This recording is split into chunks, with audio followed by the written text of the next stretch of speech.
इस समय जम्मू कश्मीर में आरक्षण का मुद्दा जोरों पर है। लगातार जम्मू कश्मीर में आरक्षण पॉलिसी को लेकर प्रदर्शन भी देखने को मिल रहा है। तो वहीं इस बीच जम्मू कश्मीर में पीडीपी की अध्यक्ष और पूर्व मुख्यमंत्री महबूबा मुफ्ती ने नेशनल कॉन्फ्रेंस पर मेरिट और आरक्षण के मुद्दों की अनदेखी करने का आरोप लगाया है। महबूबा ने कहा कि एनसी के पास 3 सांसद और 50 विधायक होने के बावजूद इन समस्याओं पर न तो कोई कदम उठाया गया और न ही इनकी आवाज संसद में गूंजी। दरअसल जम्मू कश्मीर की राजधानी श्रीनगर का पारा -7 डिग्री है, लेकिन आरक्षण की आग ने यहाँ की सियासी तपिश को बढ़ा दिया है। बता दें कि जम्मू कश्मीर के शिक्षा और नौकरी के क्षेत्र में आरक्षण को लेकर पिछले 2 दिनों से श्रीनगर में प्रदर्शन हो रहे हैं। तो वहीं आंदोलन कर रहे लोगों का कहना है कि कश्मीर में जो आरक्षण का प्रावधान है उसे बदला जाए। तो वहीं आरक्षण को लेकर विपक्ष सत्ता पक्ष से आरक्षण पॉलिसी को लेकर मांग कर रहा है। बता दें कि पीडीपी की अध्यक्ष महबूबा मुफ्ती ने नेशनल कॉन्फ्रेंस पर आरोप लगाते हुए कहा कि मेरिट सबसे बड़ी शिकार बन गई है। छात्र ये सवाल उठा रहे हैं कि मेहनत क्यों करें या अपने प्रयासों से खुद को योग्य क्यों बनाएं, जब उनकी मेहनत का परिणाम अफसरों में नहीं बदलता। उन्होंने योग्य उम्मीदवारों के लिए घटते अवसरों पर चिंता जाहिर करते हुए कहा कि यह समस्या अभी भी जस की तस बनी हुई है, जबकि चुनावों के दौरान इसे हल करने के वादे किए गए थे। सुनिए आगे उन्होंने और क्या क्या कहा। आबादी के हिसाब से आप लोगों को उनका हक दे दीजिए। हम तो खुदा ना खास्ता किसी से हक छीनने के उसमें नहीं है कि आप किसी का हक छीन के इसको दे दो, नहीं। जिनकी जितनी आबादी है उनको उतना हिस्सा मिलना चाहिए। ताज उमर साहब के हाथ किसने रोके हुए हैं? बहुत ही संजीदा इशू है। इसमें जो नौजवान जो मेहनत करते हैं, हमारे बच्चे बच्चियां, और काबिल बनने की कोशिश करते हैं, तो जब आगे चल के आपकी मेहनत और काबिलियत की कोई कीमत ही नहीं होगी तो आप क्या करोगे? आपके पास 95% मार्क्स हैं, दूसरी तरफ से 65% वाला है, तो 95% वाला रह जाता है, तो क्या करेंगे? We are pushing them to the wall. तो हमारा ये कहना है कि आबादी के हिसाब से आप लोगों को उनका हक दे दीजिए। हम तो खुदा ना खास्ता किसी से हक छीनने के उसमें नहीं है कि आप किसी का हक छीन के इसको दे दो, नहीं। जिनकी जितनी आबादी है उनको उतना हिस्सा मिलना चाहिए। और यही कह के नेशनल कॉन्फ्रेंस से पहले पार्लियामेंट में वोट लिए कि हम ये पार्लियामेंट में मसला उठाएंगे। आप देखिए उनके जितने भी मेंबर पार्लियामेंट है, किसी ने पार्लियामेंट में इसके बारे में बात नहीं की। उसके बाद कहा नहीं, अब हमें यहाँ वोट दे दीजिए, हम सरकार बनाएंगे तो हम आपका मसला हल करेंगे। सरकार बनाई और उसके बाद भी कुछ नहीं हुआ। और कल जब प्रोटेस्ट किया यहाँ के नौजवान बच्चे बच्चियों ने, तो बहुत उम्मीदें लेके वो यहाँ के वजीर आला के पास गए।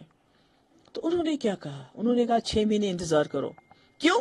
क्योंकि कोर्ट का डिसीजन तब तक आ जाएगा। तो अगर 50 सीटें लेने के बाद, 3 मेंबर पार्लियामेंट होने के बाद लोगों को प्रोटेस्ट करना, और प्रोटेस्ट के बाद आप उनको बोलेंगे 6 महीने इंतजार करो ताकि कोर्ट का फैसला आ जाए, तो फिर आपने क्या करना है? तो मैं तो समझती थी कम से कम वजीर आला साहब, जो हमारे पोस्ट ग्रेजुएशन में रिजर्वेशन है, जो नीट के एग्जाम होते हैं, कॉम्पिटिटिव एग्जाम्स होते हैं, जिस तरह मैंने 2018 में SRO 49 लाया था और 75% रिजर्वेशन ओपन मेरिट के लिए रखी थी। मैडम, इसका रीजन क्या हो सकता है जो ये फैसला लिया गया है? मतलब किसका? तो क्या मकसद है हो सकता है इसका? नहीं, मैं कहती हूँ देखिए ना कि आप एक बहुत बड़ी आबादी को, 70% आबादी को you are pushing them to the wall.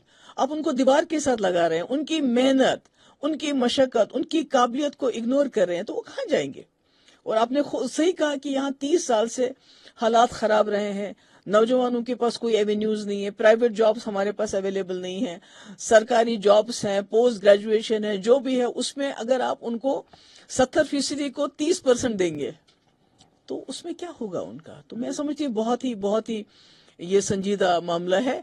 इसमें वजीर आला को कोर्ट के फैसले का इंतजार किए बगैर, एक तो मैं चाहती हूँ कि वो इसमें SRO 49 को स्टडी करें, वो देखें, ताकि जो पोस्ट ग्रेजुएशन में है उसमें ओपन मेरिट वालों को अभी से हिस्सा मिले। और दूसरा, ये जो रिक्रूटमेंट हो रही है, देखिए 6 महीने तक हजारों लोगों की रिक्रूटमेंट हो जाएगी, जिसमें हमारे लोगों का जो ये ओपन मेरिट के लोग हैं उनका हिस्सा जो है वो बिल्कुल न होने के बराबर है। तो फिर क्या फायदा है?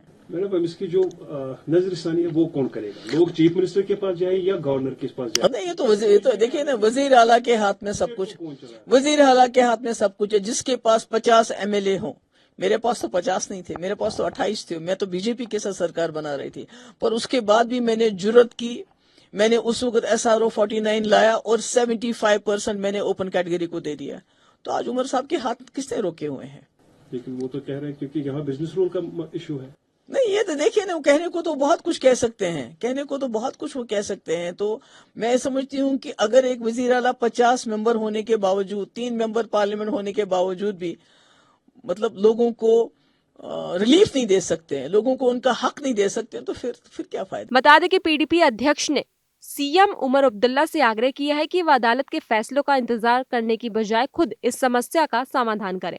انہوں نے کہا کہ آپ کے پاس اس سمسیا کو حل کرنے کی شکتی ہے، اسے عدالت میں کیوں ڈال رہے ہیں؟ آرکشن کو جن سنکھیا کے انوسار طے کیا جانا چاہیے تاکہ سبھی کے ساتھ نیائے ہو سکے. فی الحال خبروں میں بس اتنا ہی. باقی دیش اور دنیا کی تمام خبروں کے لیے دیکھتے رہیے دینک ہند.